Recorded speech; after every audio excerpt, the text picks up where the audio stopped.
గత వారంలో ఒక వాక్యం చెప్తూ మధ్యలో ఆఫ్ చేశాను సందేశాన్ని. దేని గురించి ఎవరైనా చెప్పగలరా? ప్రభు ఏం చేస్తాడని. మనం ఆరాధించే దేవుడు మన మీద దృష్టి పెడుతున్నాడు అని. ఆయన దృష్టి పెడితే ఏం చేస్తున్నాడు? ఆయన దృష్టి పెడితే మరణము నుండి విడిపిస్తాడంట. ఆయన దృష్టి పెడితే మరణం అనేది మాత్రమే కాకుండా కరువును సైతం సమృద్ధిగా ఆయన మారుస్తాడని విన్నాం. దేవునికి స్తోత్రం కలుగును గాక. చదవండి కీర్తనల గ్రంథం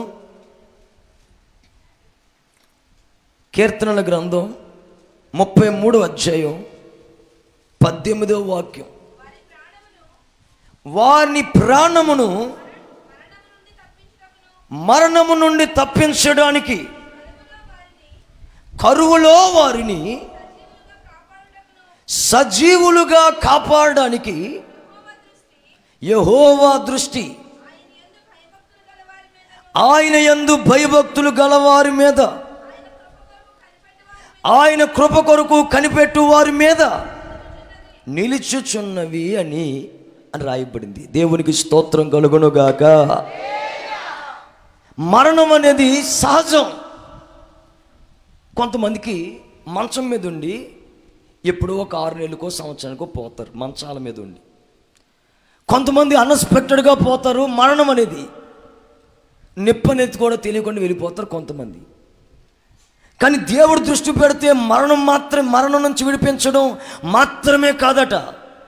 చూడండి, సర్వసాధారణంగా మన శత్రువులు కోరుకునేది ఏంటి చెప్పనా? మనకి శత్రువులు ఉన్నవాళ్ళు కోరుకునేది వాడు సావాలి అని కోరుకునే వాళ్ళు 10 మంది ఉంటారు, 100కు 10 మంది. కానీ మన శత్రువులు కోరుకునే 100కు 90 మంది ఎలా ఉంటారు?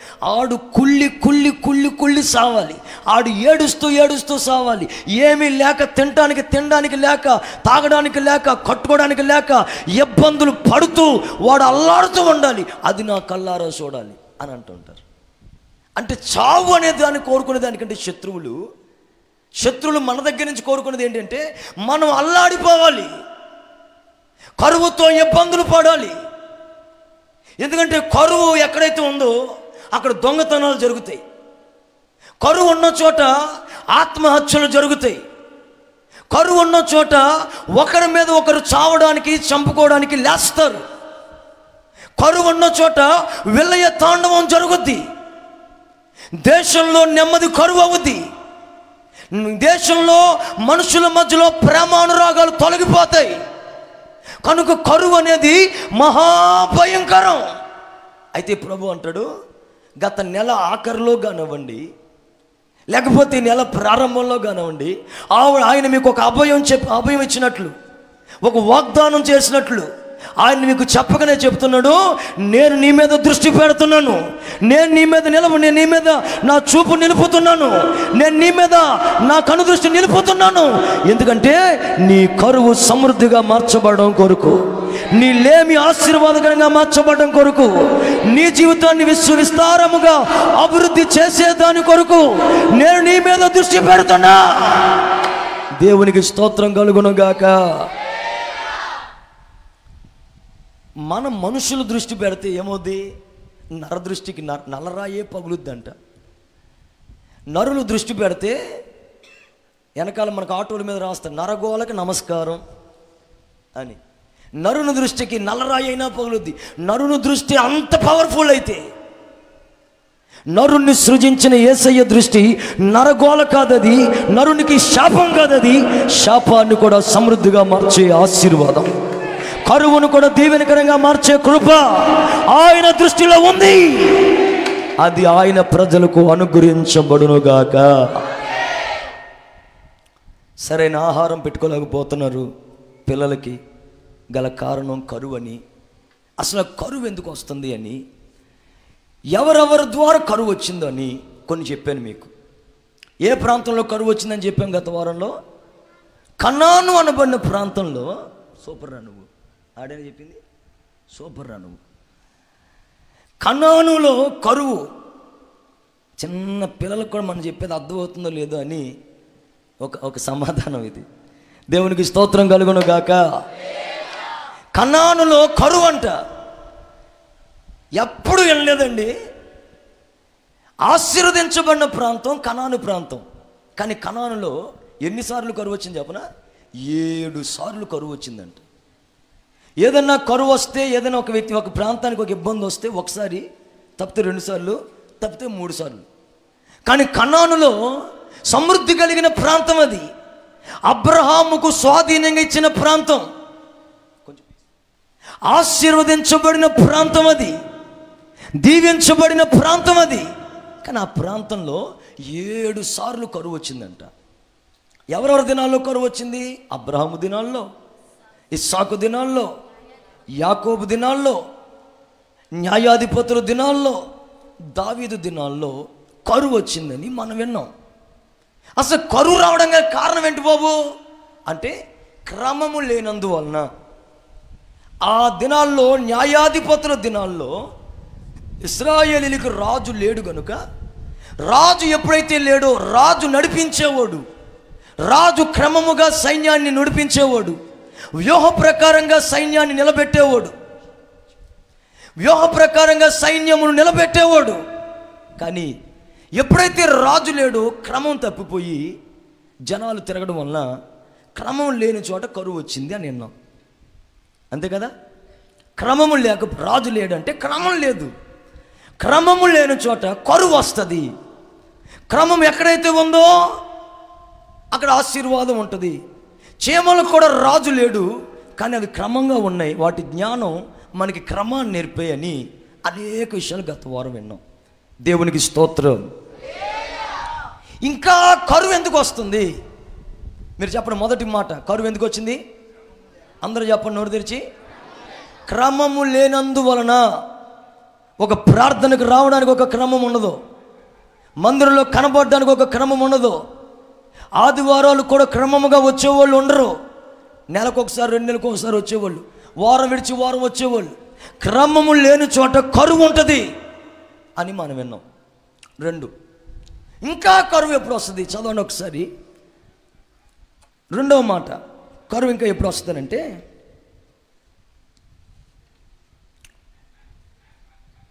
సమూయేలు 2వ గ్రంథం 21:1. సమూయేలు 2వ గ్రంథం 21:1. దావీదు కాలమున 3 సంవత్సరములు విడవకుండా కరువు కలుగుగా దావీదు యెహోవాతో మనవి చేసెను. అందుకు యెహోవా ఇలాగున సెలవిచ్చెను, సౌలు గిబియోనీయులను హతము చేసెను గనుక. చాలు. దావీదు కాలంలో మొన్న చెప్పుకున్నది న్యాయాధిపతుల కాలంలో వచ్చిన కరువు. క్రమం లేకపోతే అక్కడ కరువు వచ్చింది. దావీదు కాలంలో ఒక రకమైన కరువు వచ్చింది. ఏం కరువు అంటే 3 సంవత్సరాలు, 1 సంవత్సరం కాదు, 2 సంవత్సరాలు కాదు, వరుసగా 3 సంవత్సరాలు కరువు వచ్చింది దావీదు కాలంలో. ప్రార్థన చేస్తున్నాడు, ఎంత ప్రార్థన చేసినా కరువు పోవట్లేదు. రాజుకి ఆనందం ఎప్పుడు వస్తుందంటే, ఏ రాజుకైనా తన రాజ్య పరిపాలనలో కరువు అనేది ఉండకూడదు ఎక్కడ కూడా, ఎవరికి. అందరూ సుభిక్షంగా ఉండాలి. కావాలంటే మీరు గమనించాలంటే రాజు సమక్షంలో ఉన్నవాళ్ళు గోనె పట్ట కట్టుకోవడం నిషిద్ధం. అంటే రాజు పరిపాలనలో ఉండవలసిన వాళ్ళు ఎలాగ ఉండాలి అంటే, రాజు పరిపాలనలో ఉండవలసిన వాళ్ళు సురక్షితంగా ఉన్నారు, వాళ్ళు చాలా బాగా ఉన్నారు, వాళ్ళకి ఏ ఇబ్బందులు లేవు, ఆయన పరిపాలన సుభిక్షంగా ఉంది అన్నట్టుగా ఉండాలి. అప్పుడే ఏ రాజైనా ప్రశాంతంగా ఉంటాడు, ఏ రాజైనా అప్పుడు ప్రశాంతంగా ఉంటాడు. కానీ దావీదు కాలంలో 3 సంవత్సరాలు వరుసగా, స్తోత్రం చెప్పండి గట్టిగా, హుషారుగా చెప్పండి హల్లెలూయా, 3 సంవత్సరాలు వరుసగా వచ్చిందంటే కరువు. ప్రార్థన చేస్తున్నాడు ఈయన, అయ్యా నేను బాగానే ఉన్నాను, మంచి ప్రవర్తన కలిగి జీవిస్తున్నాను, హృదయానుసారుడని నీ దగ్గర నుంచి సాక్ష్యము పొందుకున్నాను, మరి నా జీవితంలో ఎందుకు రావాలి కరువు? కరువు ఎందుకు వచ్చింది బాబు అని ప్రభు దగ్గర అడిగితే ప్రభు అంటాడు, వాళ్ళు నిబంధనను మీరేరు, నిబంధనను మర్చిపోయారు. నిబంధనను మర్చిపోయిన వాళ్ళ జీవితంలో కరువు విలయతాండవం చేస్తుంది. ఏంటా నిబంధన? ఇప్పుడు అక్కడ చదవండి 21:1 కింద, దావీదు కాలంలో 3 సంవత్సరాలు కరువు వచ్చెను. తర్వాత దేవుడు ఇలాగూ సెలవిచ్చెను, సౌలు గిబియోనీయులను హతము చేసెను గనుక అతనిని బట్టి నరహంతకులైన అతని ఇంటి వారి బట్టి శిక్షగా, అదిగోండి ఎంత బాగా రాశారు చూడండి. ఎందుకు వచ్చిందంటే కరువు, కొంచెం సౌండ్ తగ్గించి, ప్రైజ్ ది లార్డ్. ఎందుకు వచ్చిందంటే కరువు, నిబంధనను మీరడం వలన. సౌలు చేసిన ఒక నిబంధన మీరిన పాపం, సౌలు ఇంటి వాళ్ళు చేసిన నిబంధనకు విరోధంగా చేసిన పాపం మనుషులకి ఏమవుతుందంటే కరువు తెచ్చిపెడుతుంది. నిబంధన మీరడమా? ఏంటి ఆ నిబంధన తెలుసా? గిబియోనీయుల గురించి ఒకసారి, అమోరీలలో ఒక తెగ ఎవరంటే గిబియోనీయులు. చెప్పండి ఎవరు? అమోరీలలో లేకపోతే శేషించిన వాళ్ళు ఎవరంటే గిబియోనీయులు. గిబియోను అనండి, గిబియోనీయులు. ఈ అమోరీల్లో శేషించబడిన ఈ తెగ ఒక రోజున యెహోషువ దగ్గరికి మారువేషం వేసుకుని వచ్చింది. మారువేషం వేసుకుని వచ్చిన ఆ యెహోషువ దగ్గరికి వచ్చినప్పుడు యెహోషువను అక్కడ ఉన్న వాళ్ళందరూ కూడా ఏమన్నారంటే, అయ్యా మేము ఎక్కడి నుంచో వచ్చాం, మేము వచ్చేటప్పటికి మా ఆహార పదార్థాలలాగా వేడి తెచ్చుకుంటే ఇలాగ ఎండిపోయాయి, మేము వచ్చినప్పుడు కొత్త బట్టలు వేసుకుంటే ఇలా చిరిగిపోయాయి అని నటన చేశారు వాళ్ళు.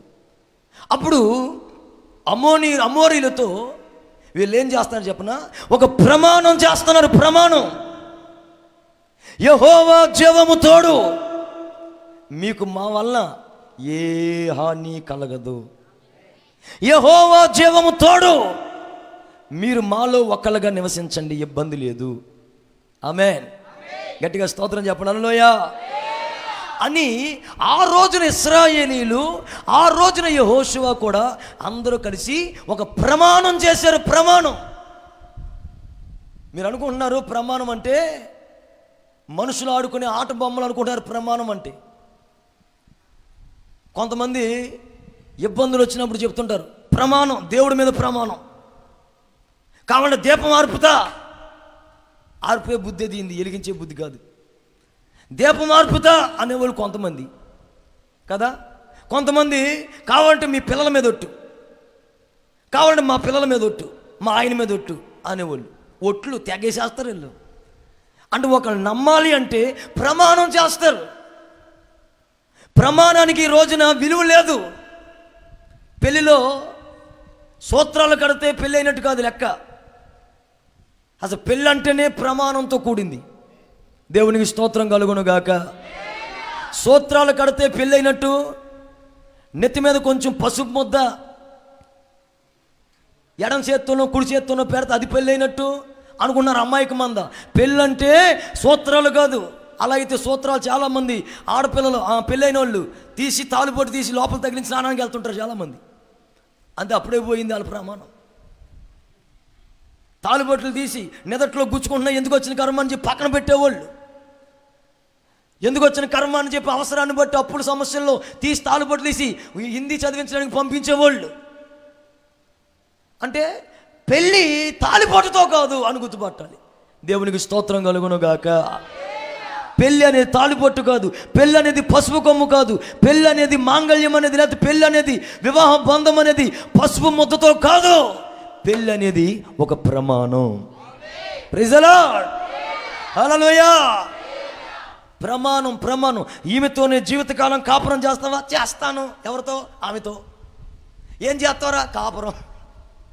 అంటే ఏం చేస్తారంటే కాపురం. ఎవరితో చేస్తావు? ఆమెతో. కొంతమంది పెళ్లి చేసి పాస్టర్ గారితో చెప్తారు కాపురం చేయదేవా? చేయదు. నువ్వు ఎవరితో అంటే నీతో అంటారు కొంతమంది. అరే పాస్టర్ గారితో కాదురా, అమ్మాయిని చూసి కళ్ళలో కలిపెట్టి చెప్పు అంటుంటారు. అంటే పెళ్ళి అంటే ఏంటి? ప్రమాణం. ఎవరితో చేస్తున్నా ప్రమాణం? దేవుని తోడని చేస్తున్నాం. గుర్తుపెట్టుకోండి. అంటే దేవుని తోడని ప్రమాణం చాలా ప్రపంచంలో పవర్ఫుల్ అనమాట. ఆ తోడని అసలు ఎవరు అనకూడదు పొరపాటున. ఆకతాయితనంగా కూడా ఆకతాయితనంగా కూడా ఏ సందర్భంలో దేవుడు తోడు, దేవుడి మీద ఒట్టు, దేవుడు దీనికి సాక్షి, దేవుడు దీన్ని చూసుకుంటాడు అన్ని పొరపాటున దేవుణ్ణి పొరపాటున లాగకూడదు, దేవుడి మీద ప్రమాణం చేయకూడదు. అదే అంటాడు బైబిల్లో. ఆకాశము తోడని అనొద్దు, అది మహారాజు సింహాసనం కలిగిన పట్టణం. అది భూమి తోడని అనొద్దు, ఆయన పాదపీఠం పెట్టుకునే స్థలం అది. హల్లెలూయా, హల్లెలూయా. దేవుడు తోడని అనొద్దు, పొరపాటున దేవునికి తోడంటే కనుక ఆ ప్రమాణానికి కట్టుబడాలి. ప్రమాణం చాలా విలువైంది, రోషంతో కూడింది. నోవాహు దినాల్లో దేవుడు భూమి మీదకి జలప్రలయాన్ని రప్పించాడు. భూమి మీదకి జలప్రలయాన్ని రప్పించినప్పుడు భూమి మీద కేవలం నోవాహు కుటుంబం తప్ప, అతడు ఓడలోనికి తీసుకొచ్చాడు రెండేసి జంతువుల్లోంచి, పక్షుల్లోంచి, చతుష్పాద వాటిలోంచి ఆ రెండేసి జంతువులు తప్ప, పక్షులు తప్ప, ఇంకా ఆ ఎనమండుగురు తప్ప, నోవాహు కుటుంబమైన ఎనమండుగురు తప్ప ఏ మనిషి బ్రతికి బట్టగట్టలేదు. జలప్రలయం, భయంకరమైన జలప్రలయం వచ్చింది. చెట్లు కొట్టుకుపోయాయి, ఇల్లు కొట్టుకుపోయాయి, ప్రాణ నష్టం జరిగింది, ఆస్తి నష్టం జరిగింది. 8 మంది మనుషులు తప్ప ఇంకా ఎవరు మిగలలేదు భూమి మీద. దేవునికి స్తోత్రం కలుగును గాక.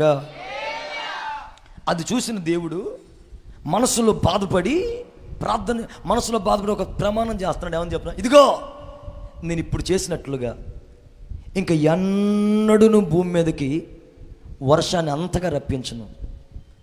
వర్షాలు వస్తాయి, తుఫాన్లు వస్తాయి, గాలి తుఫాన్లు వస్తాయి, సునామీ సైక్లోన్లు వస్తాయి, కానీ ఇప్పుడు రప్పించినట్లుగా 40 రోజులు రాత్రులు పగళ్ళు ప్రచండమైన వర్షం రప్పించి భూమిని నాశనం చేసినట్లు ఇంక ఎప్పటికీ నాశనం చేయను. ఇదిగో నా నిబంధన, ఇదిగో నా ప్రమాణం, దాని గుర్తదే అని ఆయన ధనస్సును మేఘములో ఉంచాడు అని రాశాడు. అంటే అందుకనే కొంచెం క్లైమేట్ మారినప్పుడల్లా, క్లైమేట్ మారిపోయిన ప్రతి సందర్భంలో కొంచెం మంచి వెదర్లో మన చల్లగాలిని ఆస్వాదిస్తే, నిమ్మొచ్చిందని లోపలికి పోతే చేసేది లేదు, కానీ చల్లగాలిని ఆస్వాదిస్తే, ఆ పిల్లగాలిని అలా ఆస్వాదిస్తే ఆకాశం ఏం కనబడుతుంది తెలుసా? రంగులమయమైన, ఎన్ని రంగులది? అది 7 రంగులమయమైన ఇంద్రధనస్సు మనకు కనబడుద్ది. భలే భలే భలే అని ఆనందపడతాం, ఇంద్రధనస్సు ఫోటోలు తీసుకుంటాం. ఇంద్రధనస్సు అంటే చాలా ఇష్టం. అసలు ఇంద్రధనస్సు అంటే ఏంటి తెలుసా? ఆ ధనస్సు ఎందుకు పెట్టాడంటే, మనుషులు ఎన్ని పాపిష్టి పనులు చేసినా ఇంకా నీళ్ళ ద్వారా వాళ్ళని నేను నాశనం చెయ్యను, వర్షం ద్వారా వాళ్ళని నాశనం చెయ్యను అని దేవుడు ప్రమాణం చేశాడు. ఆ ప్రమాణం 4000 సంవత్సరాల క్రితం చేసిన ప్రమాణం నేటికి నిలబెట్టుకుంటున్నాడు దేవుడు. ప్రమాణం అంటే ఏంటి అనుకున్నారు? నిబంధన అంటే 4000 సంవత్సరాలుగా చేసిన ప్రమాణం ఇప్పటికీ నిలబెట్టుకుంటున్నాడు. అలాగా అబ్రాహాముకి అనేక రీతిగా ప్రత్యక్షమైన దేవుడు సర్వశక్తిమంతుడిగా ప్రత్యక్షమయ్యాడు. ఒక సందర్భంలో ప్రత్యక్షమై, అబ్రాహాం నేను నిన్ను ఆశీర్వదిస్తానురా, అందుకనే బాబు నీ దగ్గరికి వచ్చింది అన్నాడు. అయితే నేను నిన్ను ఆశీర్వదించాలంటే ఏం చేయమంటావు బాబు? నాకు నీకు మధ్యలో ఒక్క నిబంధన ఉంచు, ఒక్క నిబంధన. ఏంటో నిబంధన? ఏం లేదు, అందరిలో నువ్వు ఒక్కడగా ఉండకుండా నువ్వు ఒక ప్రత్యేకమైన వాడువని నాకు ఆ నిబంధన ద్వారా తెలియాలి. చాలామంది, వేల మంది, లక్షల మంది ప్రజలు ఉన్నారు, కోట్ల మంది ప్రజలు ఉన్నారు, వాళ్ళలో నేను ఒకడిని అన్నట్టుగా ఉండకూడదురా. నువ్వు ఒక ప్రత్యేకించుకున్న నిబంధన, సున్నతి అంటే అర్థం ఏంటంటే వాళ్ళలో నుంచి ప్రత్యేకపరుచుకోవడం, మూర్ఖులలో నుండి ప్రత్యేకపరుచుకోవడం, లోకములో నుండి ప్రత్యేకపరుచుకోవడం. తగ్గేదేలే వస్తే అడ్డుపోయి, తొక్కుకుంటూ పోవాలంటే ఎడిపోయి, మరో రకంగా పోవాలంటే శ్మశానానికి పోయి, ఇంక ఈ రకంగా కాదురా, ఏ ఎండగా గొడుగు పట్టేటట్టుగా కాదురా, వాళ్ళలో నుంచి ఒక ప్రత్యేకత నీలోకి రావాలి. అది నీకు నాకు నిబంధన. Praise the Lord, praise the Lord. ఇప్పుడు 1,000,000 మంది ఉన్నారండి, చెప్పండి ఎంతమంది ఉన్నారు? నిన్ను కొంచెం పైకి ఎక్కించి అవసరమైతే నీకు మంచి అద్దాలు ఇచ్చి ఆ 1,000,000 మందిలో నీ కొడుకును గుర్తుపట్టమన్నారు. గుర్తుపడతావా? గుర్తుపట్టవా? 1,000,000 మంది ఉన్నారు. అది నలుసు ఎలా ఆడ అసలే బక్క పీసు, 2 ఎకరాలు ఉండవు పైన. ఇప్పుడే ఆడ అసలు ఎవరనుకోండి జమీందారాడు, జమీందారులు కొండవు ఎంటుకలు. వాళ్ళ నాన్న జమీందారు కాదు, కానీ ఆడు జమీందారాడు. దేవునికి స్తోత్రం చెప్పాలి. హల్లెలూయా, హల్లెలూయా. అయితే గుర్తుపట్టండి అనగా నేనేం చేస్తాను చెప్పు? రోడ్డు మీద వెళ్ళే ప్రతి ఒక్కరి పిల్లల్ని కొంచెం ఎర్రగా బుర్రగా ఉన్న వాళ్ళని ఈడే నా పిల్లోడు అంటాను నేను. కొంచెం లావుగా బొద్దుగా ఉన్నవాడు ఈడే నా పిల్లోడు, నా కొడుకు అంటానా? ఆడు ఎండిపోయినా పీసులాగున్నా, ఎంటుకలు 4 ఉన్నా, పై వరకు వెళ్ళిపోయినా, ఆడు ముఖం మాత్రం సిరిగలిగిన ముఖం అని నేను ఆడనే కోరుకుంటాను. నా కొడుకు ఆడే. నా ఆస్తికి ఇప్పుడు ఎవడు వారసుడు? వాడే. ఈ 1,000,000 మంది ఎంత అందంగా ఉన్న వాళ్ళకి ఎవరొక్కరికి ఇవ్వచ్చు కదా వారసత్వం. వద్దు. ఆడు నల్లగా ఉన్నా, ఎలాగ ఉన్నా, బక్కగా నా కొడుకు అయ్యా, నా రక్తం పంచుకు పుట్టిన కొడుకు అయ్యా, ఆడికే నేను ఇస్తాను. ఎందుకో అంతే. అందరిలో వాడు ప్రత్యేకం అంతే. నాకు మాత్రం అందరిలో వాడు ప్రత్యేకం అంతే. ఆడు నా కొడుకు అంతే. ఆడు నా కళ్ళు వాడి మీదకే పడతాయి, నా దృష్టి వాడి మీదకే వెళ్తుంది, నా ఆలోచన వాడి మీదకే. నేను పడుకుని ఆలోచించేటప్పుడు కొంచెం పరిస్థితులు ఏమైనా తేడాగా ఉన్నప్పుడు, కొంచెం ఇబ్బంది పరిస్థితులు వచ్చినప్పుడు నా ఆలోచన లోకం అందరి గురించి కాదు, నా కొడుకు గురించి నా ఆలోచన. ఆడు ఎలా బతుకుతాడని, ఆడు ఏం చేస్తాడని, ఆడు రేపొద్దున ఏమవ్వాలని నా ఆలోచన ఏదైనా ఉందని నా కొడుకు గురించి. 1,000,000 మంది ఉన్నారు, నాకెందుకు? నా కొడుకు నాకు ఒక్కడు చాలు. 1,000,000 మందికి మించినోడు నా కొడుకు. దేవునికి ఒక స్తోత్రం చెప్పాలి. హల్లెలూయా, చెప్పాలి. హల్లెలూయా. ప్రభు అంటాడు, రా నీ కొడుకు అయితే అంత అయితే. ఇప్పుడు వాళ్ళు అనేక మంది కోకొల్లలుగా ఉన్నారు అక్కడ. కోకొల్లలుగా ఉగాది వస్తే యాప్పు పచ్చడి తిన్నా ఒక రకాలు ఉన్నాయి కొన్ని. వీళ్ళు తినకపోయినా పక్కోళ్ళు ఇస్తే తాగేవాళ్ళు ఉన్నారు. యాసకాలం వచ్చినా మొత్తం మీద కొంచెం పంచదార వేసి, మిరియాలు వేసి, కొంచెం బెల్లం పాకం ఎత్తే తాగి 20 సంవత్సరాలు పట్టుకున్న వాళ్ళు ఉన్నారు కొంతమంది. ఇలా రకరకాల వాళ్ళు బోలెడు మంది ఉన్నారు. వాళ్ళందరూ నాకెందుకురా? నా కొడుకులు నాకు కావాలి, నాతో నిబంధన చేసిన కొడుకులు నాకు కావాలి. దేవునికి ఒక స్తోత్రం చెప్పు గట్టిగా, చెప్పు హల్లెలూయా. ఆ నిబంధన ఏంటంటే అందరిలోంచి ఒక ప్రత్యేకత. అందరిలోంచి ఆదివారాలు ఊర్లు వెళ్ళే వాళ్ళు బోలెడు మంది, వాళ్ళు కూడా నాకెందుకురా? మందిరంలోకి వచ్చిన వాళ్ళు కావాలి. ఎండ వస్తే అమ్మో కందిపోతాం, లోపల ఉండేవాళ్ళు బోలెడు మంది ఉన్నారు, వాళ్ళు కూడా నాకెందుకురా?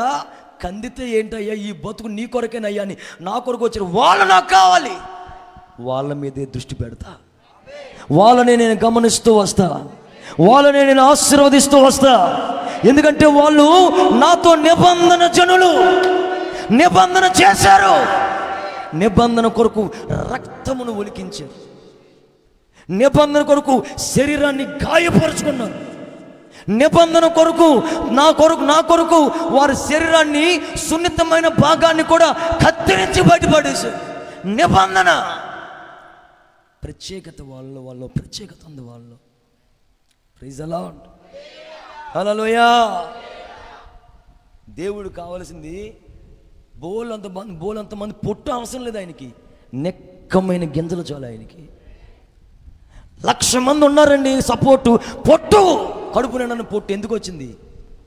10 గింజలు ఉన్నాయి నెక్కమైనవి, కడుపు నిండుద్ది. మరలా అంత ముద్ద జావ అవుద్ది మనకి. జావన్న కాసుకుని తాగొచ్చు. Praise the Lord. హుషారుగా స్తోత్రం చెప్పాలి. హల్లెలూయా. గాలి కొట్టుకుపోయే వాళ్ళు కాదు. అబ్రాహాం, నేను నిన్ను ఆశీర్వదిస్తాను. అయ్యా అదే కావాలయ్యా, ఆశీర్వాదమే కావాలయ్యా. అయితే నీకు నాకు మధ్యలో నిబంధన. అది కొత్త నిబంధన ప్రజలకైతే యేసు రక్తము చేత కడగబడిన నిబంధన. యేసయ్య శిలువ రక్తం చేత పాపాలు ఒప్పుకొని పశ్చాత్తాపడి క్షమించబడి శుద్ధి చేయబడి బాప్తిస్మము ద్వారా ఆయన దగ్గరికి వచ్చిన నిబంధన ఇది. కొత్త నిబంధన, కొత్త నిబంధన. ఆ రోజు నిబంధన లోకంలోంచి వేరు. 100 సినిమాలు ఉన్నాయి, పొరపాటున నా యేసయ్యకి మించిన ఆనందం నా దగ్గర ఎక్కడ లేదు. 4 సంవత్సరాలు తీశారు సినిమా. ఈ మధ్య ఫ్యాషన్ అయిపోయింది 4 ఏళ్ళు తీయడం. బాహుబలి ఆ మధ్య 4-5 ఏళ్ళు తీశారంట. ఇప్పుడు 6 4 ఏళ్ళు తీశారంట. వార్తలు చూస్తే తెలుస్తుంది. 4 ఏళ్ళు తీస్తే జనాలు చచ్చిపోతారని. 4 ఏళ్ళు తీస్తే ఎందుకురా, 40 ఏళ్ళు తీస్తే ఎందుకురా, నా యేసయ్య నాకు చాలు. Praise the Lord. హల్లెలూయా. ఎలాంటి వాళ్ళని కనికరించే స్వభావం నాకు చాలు. హల్లెలూయా. నన్ను ఆశీర్వదించే స్వభావం నాకు చాలు. హల్లెలూయా. నేను సినిమాకి నేను డబ్బులు పెట్టాలిరా. నా ప్రభు నా కొరకు, ఆయనే నా కొరకు డబ్బుగా మారి, క్రయధనంగా మారి, నా కొరకు ప్రాణం పెట్టి తిరిగి లేచాడు రా. చమలు పట్టను గట్టిగా. నా కొరకు ప్రాణం పెట్టి తిరిగి లేచాడు, క్రయధనంగా మారాడు. ఆయన చాలు నాకు. ఈ రోషం కావాలి, ఈ ప్రత్యేకత కావాలి. అలా ప్రత్యేకంగా ఉన్న వాళ్ళని ఆశీర్వదిస్తాడు. ఆమేన్. నిబంధన తీసుకున్న వాళ్ళని ఆయన ఆశీర్వదిస్తాడు. స్తోత్ర. పొరపాటు నిబంధన మరిస్తే, నిబంధన కొంతమంది, చాలామంది ఈ రోజున ఎప్పుడో నిబంధన తొంగలో కలిపేశారు. బాప్తిజం తీసుకున్నారు కొంతమంది. ఎక్కడైతే ఆశీర్వదించబడ్డామో అక్కడికి నేను క్రమంగా వస్తానని నిబంధన ఉండాలి. ఏ ప్రార్థనకు వచ్చినందువలన, ఏ శుక్రవారం ఉపవాస ప్రార్థనకు వస్తే నా బతుకు బాగుందో ఆ ప్రార్థనలు విడిచిపెట్టకూడదు. ఏ ఆన్లైన్కి వస్తే నేను ఆశీర్వదించబడ్డానో ఆశీర్వదించబడిన ఆ ప్రార్థన విడిచిపెట్టకూడదు. ఏ ఆదివారం ప్రార్థనకు వస్తే, ఏ ప్రార్థనలో ఉంటే నేను ఆశీర్వదించబడ్డాను, ఏ సేవకుడి సమక్షంలో ఉంటే నేను ఆశీర్వదించబడ్డాను, అక్కడ నేను క్రమంగా వెళ్ళాలి. అదొక నిబంధన, అదొక నిబంధన అంతే. మీరు చచ్చేదాకా, నేను చచ్చేదాకా అదొక నిబంధన అంతే. Praise the Lord. హల్లెలూయా. ఆ నిబంధన పొరపాటున మర్చిపోయామనుకోండి, కరువు వచ్చేస్తుంది. నిబంధన చేసుకుంటే ఆశీర్వాదం. దావీదు అందుకుని, అయ్యా కరువు వచ్చింది, ఇప్పుడు నేనేం చేయాలి? తప్పు చేసేవాడు, ఇప్పుడు నేనేం చేయాలి అంటే దావీదుతో దేవుడు అంటాడు, ప్రాయశ్చిత్తం చేసుకో, ప్రాయశ్చిత్తం చేయి. ఇప్పుడు గిబియోనీని పిలిపించాడు. గిబియోనీలారా, అబ్బా చూడండి ఎంత చచ్చిపోవాలనిపోతుంది ఇలాంటి మాటలు ఏంటంటే. దావీదు ఎవరు? ఒక మహారాజు. గిబియోనీలు ఎవరు? ఆఫ్టర్ ఆల్ ఒక తెగ, ఒక తెగ.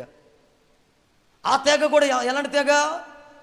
ముందున్న రాజు సగం నరికేసిన తెగ, అంతే కదా. సగం నరికేసిన తెగ. వాళ్ళ మనుషులను పెద్ద లెక్క దావీదుకి. కానీ కరువు రావడానికి కారణం ఏంటి? నిబంధన మీరారు. ఇప్పుడు నేనేం చేయాలి? నిబంధనను సరి చేసుకోవాలి. నిబంధన ఏం చేయాలి? ఇప్పుడు సరి చేసుకోవాలి. ఇప్పుడు వాళ్ళని పిలిచాడు. ఒక రాజుగారండి దావీదు వాళ్ళ దగ్గర పెట్టి, గిబియోనీలారా, మీరు చప్పట్లు కొట్టవలసిన మాట చెప్తాను. మీరు మమ్మల్ని ఆశీర్వదించాలంటే, మమ్మల్ని మీరు దీవించాలంటే నేనేం చేయాలి? చప్పట్లు కొట్టండి గట్టిగా. దేవుడు ఆశీర్వదిస్తే చాలు కదా, దేవుడు దీవిస్తే చాలు కదా. కానీ దావీదు ఎవరిని అడుగుతున్నాడు? చదవన్న మాట ఒకసారి. సమూయేలు 2వ గ్రంథం 21వ అధ్యాయం 3వ వచనం. రాజగు దావీదు గిబియోనీలను పిలవనంపి, నేను మీకు ఏం చేయాలనుకుంటున్నారు మీరు? అబ్బా, యెహోవా స్వాస్థ్యం అంటే మనమే. యెహోవా స్వాస్థ్యమును మీరు దీవించినట్లు, దోషానికి నివృత్తి కలగడానికి దేని చేత నేను ప్రాయశ్చిత్తము చేయుదునని వారిని అడిగాడంట. అందుకనే పెద్దలు సామెత చెప్తారు, గుడి కట్టించిన పుణ్యం గుడిదే, పిల్లిని చంపిన పాపం పిల్లిదే అంట. అంటే దేని దానికి లెక్కలు ఉన్నాయి. దీన్ని బేరీ చేయకూడదు. పిల్లిని చంపాడు, గుడి కట్టించాడు, కాబట్టి సగం పాపం పోయింది, ఇంకా సగం పరిశుద్ధతే మిగిలింది, ఆశీర్వాదం మిగిలింది అనడానికి లేదంట. ఏ కోణంలో వెళ్ళాలో ఆ కోణంలోనే వెళ్ళాలంట. మేము ఏం చెయ్యాలి? గిబియోనీలారా, యెహోవా స్వాస్థ్యమును మీరు ఆశీర్వదించాలి. ఎందుకంటే మీ పేరు బట్టే దేవుడు మమ్మల్ని శపించాడు, మీ పేరు బట్టే మమ్మల్ని కరువు వచ్చింది, మాకు కరువు వచ్చింది. నిబంధనను మేము మీరాం, మిమ్మల్ని చంపాం. మా రాజు తెలియక చంపాడు, నా పైన రాజు. ఇప్పుడు నన్ను ఏం చేయమంటారు? నువ్వు ఏది చేయమంటే అది చేయడానికి సిద్ధంగా ఉన్నాను. మా ప్రజలు మీకు అప్పచెప్పమంటారా? ఆస్తిని ఇమ్మంటారా? అంతస్తులు ఇమ్మంటారా? కొన్ని కోట్ల రూపాయలు మీ దగ్గర పెట్టమంటారా? మీరు ఏం చేయమంటారో చెప్పండి, కానీ మాకు దోషానికి నివృత్తి కలగాలి. అంటే మా నిబంధన మేము సరి చేసుకోవాలి. అంటే ఏం అడగలేదు అతను. సౌలు కుటుంబీకుల్ని కొంతమందిని, ఒక 10 మందిని, ఏడుగురిని సౌలు కుటుంబీకులకు ఒక 7గురిని మా దగ్గరికి పంపించు. ఎవరైతే చంపారో ఆ కుటుంబాల్లోంచి ఒక 7గురిని మా దగ్గరికి పంపించు. అంతే, మేము వాళ్ళని చంపి యెహోవా సన్నిధిలో వాడిని ఉరి తీస్తాం. సరే మీకు పంపిస్తాను, ఇంకా మీరు మారు మాటలు మాట్లాడకండి, ఇంకా ఓకే పంపిస్తాను. 7గురిని పంపించాడు, ఉరి తీశారు. 14 వచ్చిన చదవండి ఒకసారి. ఇప్పుడు 14 వచ్చిన సౌలు ఎముకలను అతని కుమారుడైన యోనాతాను ఎముకలను బెన్యామీను దేశములకు చేరిన. అక్కడ ఏముంది? ఆశీర్వదించిన మాట ఒకటి ఉంటుంది అక్కడ. రాజు ఇలాగూ చేసిన తర్వాత దేశము కొరకు చేయబడిన విజ్ఞాపనము. వచ్చినంత ఇది 14 చివర. రాజు ఇలాగూ చేసిన తర్వాత దేశము కొరకు చేయబడిన విజ్ఞాపనమును దేవుడు అంగీకరించెను. చప్పట్లు కొట్టండి గట్టిగాను. ఎందుకు కొట్టారు చెప్పనా? ఎందుకు చప్పట్లు కొట్టారు చెప్పనా? ఇప్పుడు మీ కరువు అంటే నేను ప్రార్థన చేస్తే పోదది, నేను ప్రార్థన చేస్తే పోదది. ఈ కరువు నీ కరువు ఎందుకు వచ్చిందో నిబంధన మీరేవు. నీ నిబంధనను నీవే సరి చేసుకుంటే నువ్వు కరువు సమృద్ధిగా మార్చుకోగలుగుతావు. అది ఎవరి చేతుల్లోనూ లేదు, నీ చేతుల్లో ఉంది. అది ఎవరో ఆశీర్వదిస్తే ఆశీర్వదించబడడం కాదు, నీ చేతులారా నువ్వు ఆశీర్వదించబడచ్చు. ఎప్పుడంటే నీ నిబంధనను నువ్వు సరి చేసుకోవాలి, మరలా సరి చేసుకోవాలి. Praise the Lord. ఒకసారి ఒక స్తోత్రం చెప్పు. హల్లెలూయా. నిబంధన మీరిన మోషేని దేవుడు ఏం చేయబోతున్నాడు చేయబోతాడు చెప్పనా? చంపాలని కోరుకున్నాడంట. అందరికీ సున్నత ఉంది, ఎవరికి సున్నత లేదు? మోషే కొడుక్కి సున్నత చేయలేదు. అందరికీ సున్నత ఉంది, కానీ మోషే కొడుకు ఎప్పుడైతే సున్నత లేదు, అతడు సేవకుడైనా అతని అంతటి వాడైనా ఆయన సేవ చేయడానికి బయలుదేరుతున్నాడు. మోషే సేవ చేయడానికి వెళ్తున్న మోషే సేవ చేయడానికి వెళ్తుండగా ఆయన దారిలో సత్రములు యెహోవా అతనికి ఎదురుపడి అతన్ని చంపజూచెను. ఇంతలో అతని భార్య ఏం చేసింది చెప్పనా? వాడి కలిగిన రాయి తీసుకుని, మహాజ్ఞానం అందుకని ఆడవాళ్ళు ఇల్లు కట్టుకుంటారంట. జ్ఞానవంతులు ఇల్లు కట్టుకుంటారు, మూర్ఖులు దాన్ని పెరుక్కుంటారని రాశాడు. జ్ఞానంతో నింపబడిన సప్యరా ఏం చేసిందంటే తన పిల్లోడిని ముందు కట్ చేసి చర్మాన్ని కత్తిరించి అలా పక్కన పడేసింది. దేవుడు అతన్ని చంపడం మరిచెను, విడిచెను, చంపడం మాని విడిచిపెట్టెను అని రాశాడు. స్తోత్ర. హుషారుగా చెప్దాం. హల్లెలూయా. నిబంధన మీరితే కరువు వస్తుంది. ఈ రోజున నువ్వు మరలా నీ నిబంధన నిలబెట్టుకోవాలి. ఏ నిబంధన చేసావు ఒకప్పుడు? జనవరి నెలలో ఏ నిబంధన చేసుకున్నావో దేవుని దగ్గర? ప్రమాణం సామాన్యమైంది కాదు. జనవరి నెలలో ఏ ప్రమాణం చేసుకున్నావో? బాప్తిసం తీసుకున్నప్పుడు ఏ ప్రమాణం చేసుకున్నావో? ఉద్యోగం వస్తే ఏ ప్రమాణం చేసుకున్నావో? దశంభాగాలు ఇస్తాను ప్రభువా.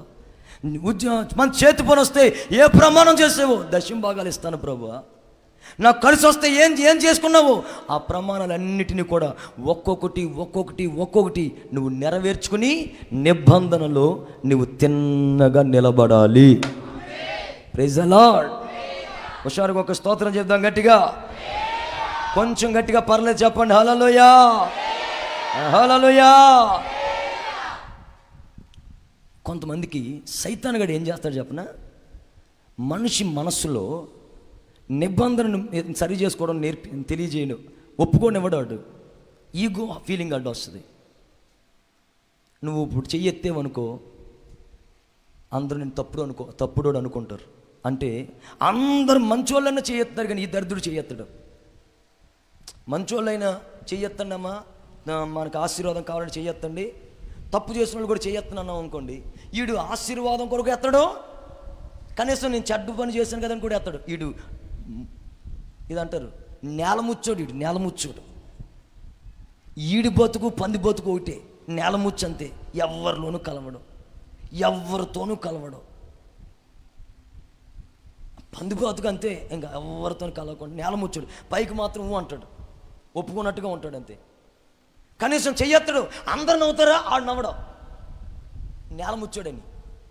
అందరు ఏడుస్తారా, ఆడు ఆడడం, నేల ముచ్చాడాడు.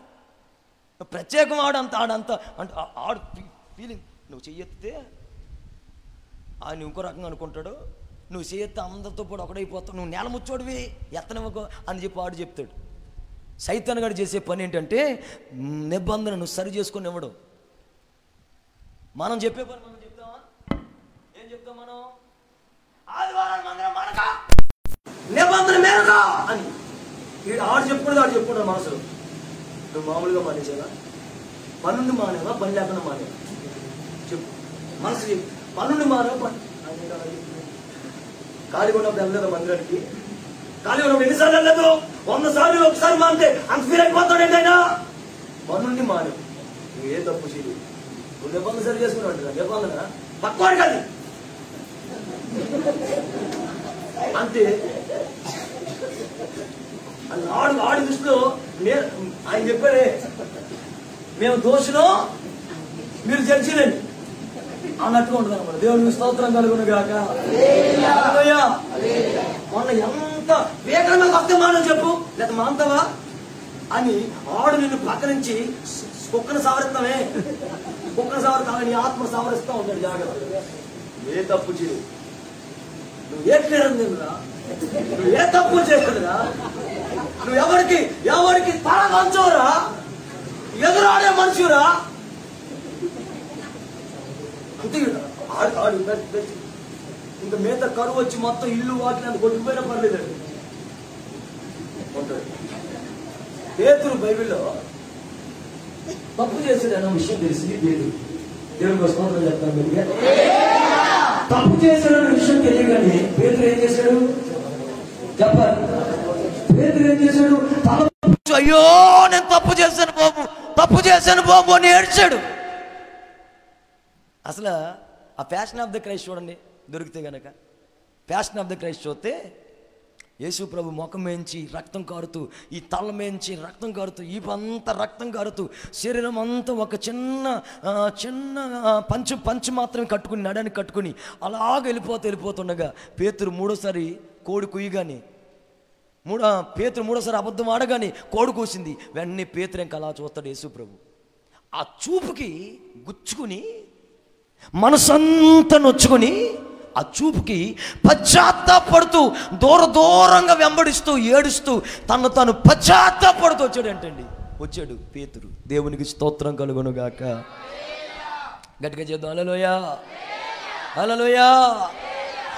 ఏడ్చాడు, పశ్చాత్తాపడ్డాడు. అయ్యా నేనేనయ్యా నిన్ను కాదన్నది, నేనేనా నువ్వు తెలియదని చెప్పింది అని చెప్పి బాధపడి ఏడిస్తే యేసు ప్రభు లేచి వచ్చిన తర్వాత ఎవరిని ఎత్తుకుంటూ వచ్చాడు చెప్పనా? చప్పటి కొట్టండి గట్టిగాను. యేసు ప్రభు తిరిగి లేచి వచ్చిన తర్వాత, సమాధిని గెలిచి వచ్చిన తర్వాత ఎవరిని ఎత్తుకుంటూ వచ్చాడు చెప్పనా? చెప్పాలి. వాళ్ళు వలలు కడుక్కుంటూ ఉంటే ఎంతమంది వలల దగ్గరికి వెళ్ళారు? 3. అడిగి నేను వెంటనే చెప్పేస్తున్నాను మీకు. బిట్లు ఎత్తారు కదా వాళ్ళు, ABCD. అంటే రెండో బిట్టు నాకు పెద్దగా తెలియదురా, మరి రెండో బిట్కి ఆన్సర్ తెలియదు, 4వ బిట్కి అంతకంటే ఆన్సర్ తెలియదురా నాకు అంటారు. అంటే వెంటనే వాళ్ళ ఎక్స్ప్రెషన్లో మీకు అర్థమైపోవాలి. ఇది A, ఇది B, ఇది C, ఇది D, ఇది E, F. 4వ బిట్కి నన్ను అడగండి రా, నాకేం తెలుస్తుంది ఆన్సరు, అలా అడుగుతారు. 10వ బిట్కి అది ఏంటి ఇలాంటి క్వశ్చన్ ఇచ్చాడు అంటే మీకు అవన్నీ టక్కుమని ఓహో అని, ఏ ముక్కు మీద పెట్టుకుంటే B, నోటి మీద పెట్టుకుంటే C, గడ్డం మీద పెట్టుకుంటే D, ఇక్కడ గొంతు దగ్గర పెట్టుకుంటే E, F దగ్గర పెట్టుకుంటే పేక నొక్కండి అని. హల్లెలూయా. నేను ఎంత మంచివాడిని అయితే, ఇప్పుడు యేసు ప్రభు కూడా అప్పుడు అలాగే చెప్పాడు. అవని రే జీవాన్ని మరణాన్ని మీ దగ్గర పెడుతున్నాను, కానీ మీరేం కోరుకుంటారు చెప్పనా? జీవాన్నే కోరుకుంటారా అన్నాడా లేదా? అందుకు నేను చెప్తున్నాను. ఇంకా వలలు పట్టుకుని వాళ్ళు చేపలు పట్టుకోవడానికి వెళ్ళినప్పుడు ఎంతమంది వెళ్ళారు తెలుసా అని ఇలా అన్నాను. అది మీకు ఆన్సర్ ఇందులోనే ఉందన్నమాట. 3. ఇంకెంతమంది ఉన్నారు శిష్యులు? ఇంకా 9 మంది. ఒకరిని కలిపేశారు కాబట్టి చెప్తున్నాను, 9 మంది. ఇప్పుడు ఈయన ఎక్కడికి వెళ్ళాలి మరలా? ఈ 9 మంది దగ్గరికి వెళ్ళొచ్చు కదా. కానీ ఎవడైతే పశ్చాత్తాపడ్డాడో, ఎవడైతే నిబంధనను సరి చేసుకున్నాడో, ఎవడైతే నిబంధన తప్పైపోయింది బాబు, ఇంక నన్ను క్షమించి ఎప్పుడు ఇలా చేయను బాబు అని నిబంధనను సరి చేసుకున్నాడో, దేవుడు వాడిని ఎదుకుంటూ వచ్చి వాడిని ఆశీర్వదించాడు. చావన కట్టండి గట్టిగా, వాడిని ఆశీర్వదించాడు. హల్లెలూయా, హల్లెలూయా. అసలు మరొకడైతే యేసు ప్రభు ఎవరు అంటే నాకు తెలియదని చెప్పినందుకు ఆడు ముఖం కూడా చూడకూడదు, అంతేనా? ఇప్పుడు ఆయన బతికొచ్చాడు, పేతురులో వెళ్తున్నాడు, సర్లే ఆడు కూడా మనకి ఎందుకని, ఇంకేంట్రా అని పక్కన చూసుకుని వెళ్ళిపోవాలి. అలాగా అయ్యా పేతురు అబద్ధాలు ఆడబడుతూ మనకెందుకురా నడు అని ఆ పక్క తిరిగి, కొంతమంది అదే కదా, మన చర్చికి వచ్చారనుకోండి వందనాలు చెప్తారు, పక్క చర్చికి పోయారనుకోండి మనం చూసినా చూడకుండా, అంతే కదా చేసేమని. ఇప్పుడు యేసు ప్రభు చేయాల్సిన పని ఏంటి? అలా చేయాలి. ఏమని? మనకెందుకు పేతురు గొడవ 9 మందితో, రే యోధా నేను నీతో చూసుకుంటాను, లేకపోతే రే యోహాను నేను నిన్ను వాడుకుంటాను, రే ఆంధ్రయ్య నిన్ను వాడుకుంటా అని చెప్పకుండా, ఎవడైతే తప్పును సరిదిద్దుకున్నాడో, నిబంధనలోనికి మరలా తిరిగి వచ్చాడో, దేవుని యొక్క ఉద్దేశం అండి అది, సంకల్పం. నిబంధన మీరినోడు జోలికి వెళ్ళడం కాదు, నిబంధన పొరపాటును ఆడు మీరేటట్లుగా చేశాడు, అది నీ పొరపాటు లేకపోతే వాడు చేసిన పనో జరిగింది. ఇప్పుడు నువ్వు చేయవలసిన పని ఏంటంటే, నువ్వు నిబంధనను సరి చేసుకుని పశ్చాత్తాపడితే ఆయన దృష్టి నీ మీదే, ఆయన దృష్టి నీ మీదే. ఆయన ఆశీర్వదించేది నిన్నే, ఆయన సమృద్ధి ఇచ్చేది నీకే, ఆయన అభివృద్ధి చేసేది నీకే. ఆయన నీ జీవితంలో అద్భుతాన్ని చేయగలిగిన వాడు. దేవునికి స్తోత్రం కలుగునుగాక. అందుకని పేతురు గురించి ఒక చిత్రకారుని ఫోటో వేయమంటే, మీకు చాలామంది చెప్పాను నేను, చిత్రకారుని ఫోటో వేయమంటే చిత్రకారుడు ఫోటో వేసాడంట, పేతురు ఫోటో వేస్తే పేతురు ఫోటోలు ఎలా ఉంది తెలుసా? కళ్ళు ఎర్రగా కనబడుతున్నాయి, చాలా ఎర్రగా ఉన్నాయంట, చిరత నిప్పుల్లాగా, తాగుబోతుడు కళ్ళులాగా.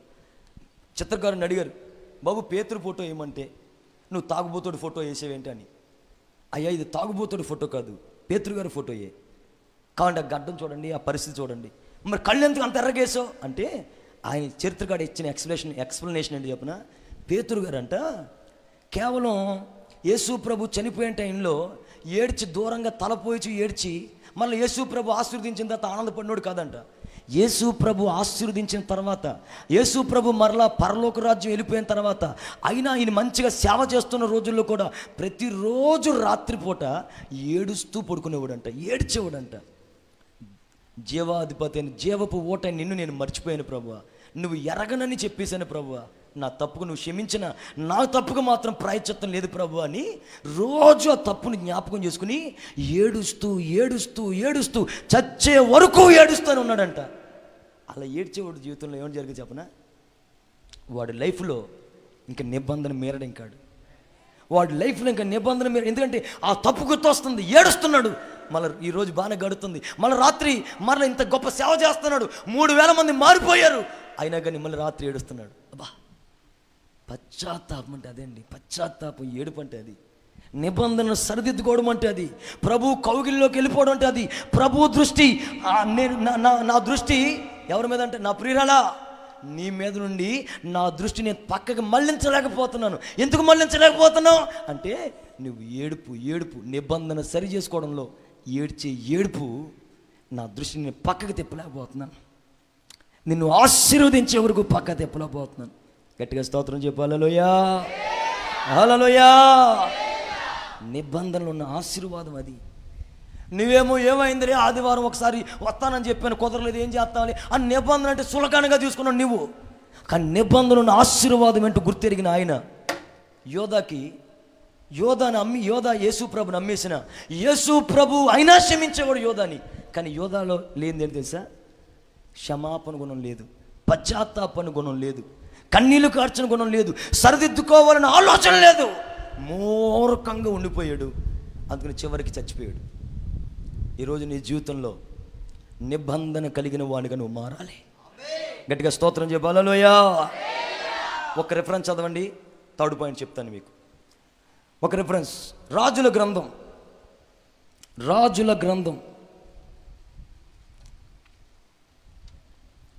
19వ అధ్యాయం, రాజుల గ్రంథం 19వ అధ్యాయం 14 వచ్చిన చదవండి ఒకసారి. 14 వచ్చిన. అందుకతడు ఆ, ఇశ్రాయేలు వారు ఆ, నీ నిబంధనలను త్రోసివేసి నీ బలిపీఠములను పడగొట్టి నీ ప్రవక్తలను ఖడ్గము చేత హతము చేసిరి. సైన్యములకు అధిపతియగు దేవుడగు యెహోవా కొరకు మహారోషము గలవాడనై మహారోషము కలిగిన వాడనై నేను ఒకడును మాత్రమే మిగిలి ఉండగా. చాలు. ఇశ్రాయేలీలకి కరువు రావడం గల కారణం ఏంటి?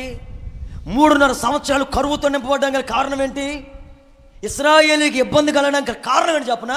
అక్కడ అండర్లైన్. నేను ఇందాకని చెప్పానే, నిబంధన మీరని అక్కడ ఉంది ఆన్సర్. అది చదవండి మరొకసారి. 14. అందుకతడు ఇశ్రాయేలు వారు నీ నిబంధనను త్రోసివేసి నిబంధనను త్రోసివేశారు, నీ బలిపీఠములను బలిపీఠాలు పడగొట్టారు, ప్రవక్తలను ఖడ్గము చేత నీ ప్రవక్తలను కూడా లెక్క చేయలేదు, గనుకునే కరువు వచ్చింది. ప్రవక్తలను లెక్క చేయలేదు, అందుకునే కరువు వచ్చింది. ఇప్పుడు నువ్వు నీ కరువు నుంచి విడిపించబడాలి అంటే మళ్ళీ నువ్వు నిబంధనలోకి తిరిగి రావాలి. మళ్ళా పశ్చాత్తాపంతో నీ నిబంధన తిరిగి కట్టుకోవాలి. హల్లెలూయా. పశ్చాత్తాపంతో బలిపీఠం తిరిగి కట్టబడాలి. హల్లెలూయా. పశ్చాత్తాపంతో ఆయన తట్టు తిరిగితే ఆయన దృష్టి నీ మీద పెడతాడు. నీ కరువును ఆయన సమృద్ధిగా మార్చబోతున్నాడు. నమ్మిన వాళ్ళు మంచి స్తోత్రం చెప్పండి. హల్లెలూయా. ఈ రోజున నిబంధన మీరితే కరువు వస్తుంది. ఎవరి దినాల్లో వచ్చింది కరువు? దావీదు దినాలు. మొన్న వారం చెప్పినది ఎవరి దినాలు వచ్చింది? న్యాయాధిపతుల దినాల్లో వచ్చింది. మీకు అర్థమవుతుంది కదా? ఇంకా కొంచెం ముందుకు వెళ్దాం వద్దా? టైం అయిపోతుంది. నేను టైం అంటే టైం నాకు 5 నిమిషాలతో 1 గంట. నేను ప్రార్థన చేసి బల్లారది ఇచ్చేద్దామా? కొంచెం ఏమన్నా అలా చెప్పుకుందామా? బల్లారది ఇచ్చానా? అలా చెప్పుకుందాం అన్నావు. నువ్వు గట్టిగా చెప్పాలి. అలాంటి దేవునికి ఇంకొక స్తోత్రం చేద్దాం. హల్లెలూయా. 3. ఎందుకు ఇంకా కరువు వస్తుంది? కరువు 7 సార్లు వచ్చింది. 5 దినాల్లో వచ్చింది. ఒకటి అబ్రహాం దినాల్లో, ఇస్సాకు దినాల్లో, యాకోబు దినాల్లో, న్యాయాధిపతుల దినాల్లో, దావీదు దినాల్లో. దావీదు గురించి అయిపోయింది, న్యాయాధిపతుల గురించి అయిపోయింది. ఇప్పుడు మరొకటి కరువు ఎందుకు వచ్చింది? ఇంకా ఒక చిన్న మాట చెప్తాను మీకేనండి. చదవండి బైబిల్ తెరిచి. ఆదికాండం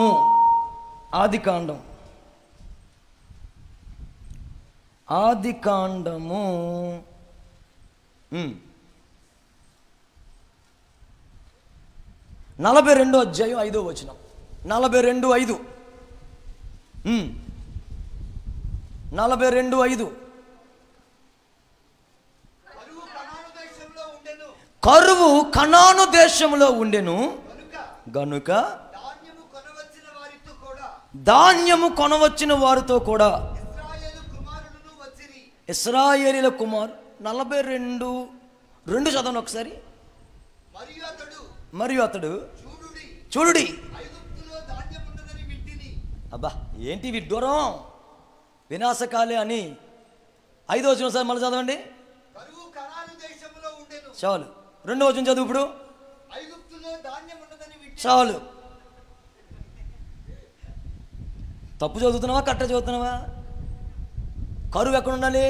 ఐగుప్తులో ఉండాలి. ధాన్యం ఎక్కడ ఉండాలి? కానీ ఇక్కడ ఏముంది? కనానులోనేమో కరువు ఉంది, ఐగుప్తులోనేమో ధాన్యం ఉంది. ఇదేం లెక్క ఇది? బాగా శ్రద్ధగానండి కొన్ని మాటలు చెప్తాను. దేవునికి స్తోత్రం కలుగును గాక. హల్లెలూయా. ఐగుప్తు అనే మాటకు అర్థం ఏంటంటే లోకం. చెప్పండి ఏంటి అది? లోకం. లోకాన్ని వెంబడించే వాళ్ళ దగ్గర కరువు ఉండాలి. కనాను అంటే పాలు తేనె ప్రవహించే దేశం, దేవుడిని సంచరించిన ప్రాంతం కనుక అది వాగ్దత్త దేశం కనుక అక్కడ సమృద్ధి ఉండాలి. కానీ ఉల్టా ఉంది.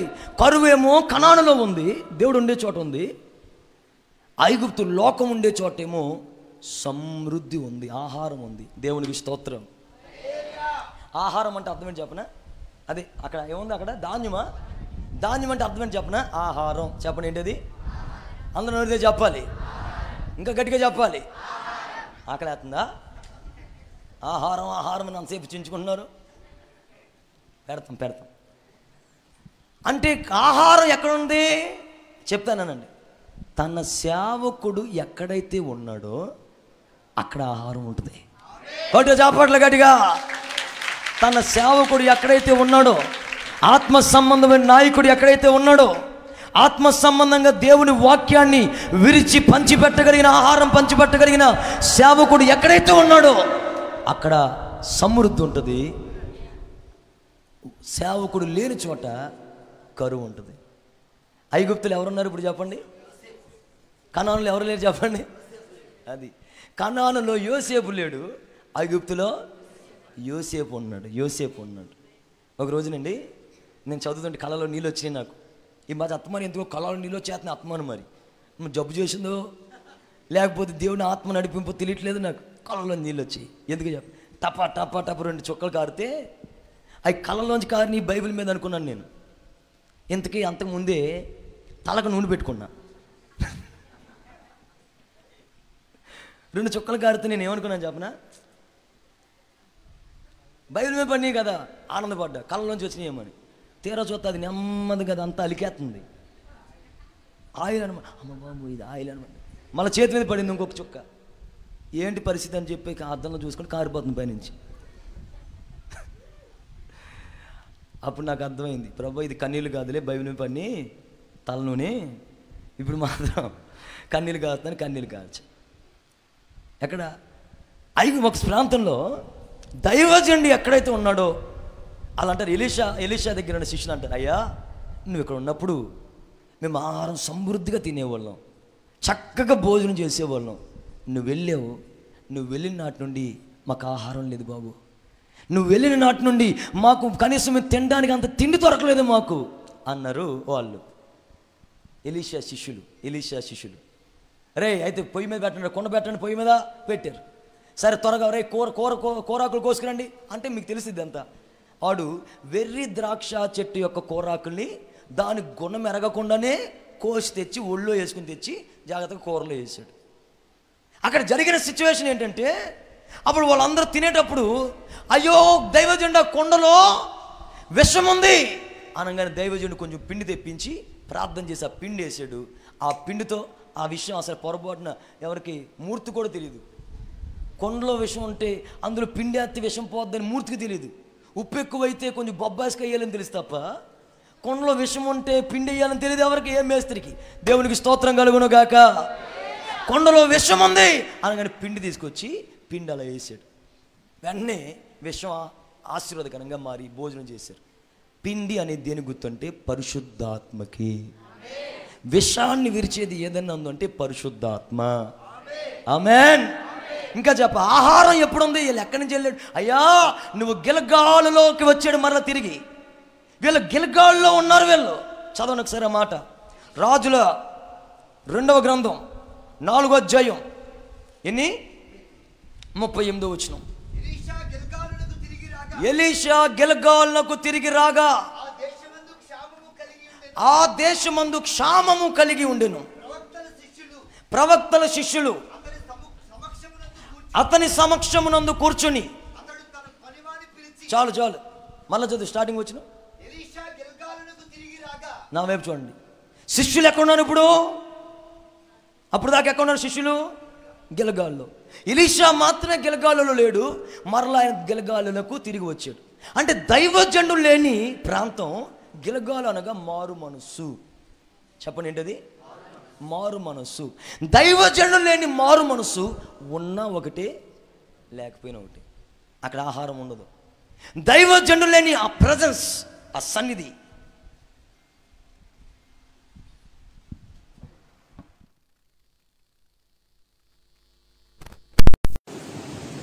సంవత్సరం వెళ్ళేవాడిని.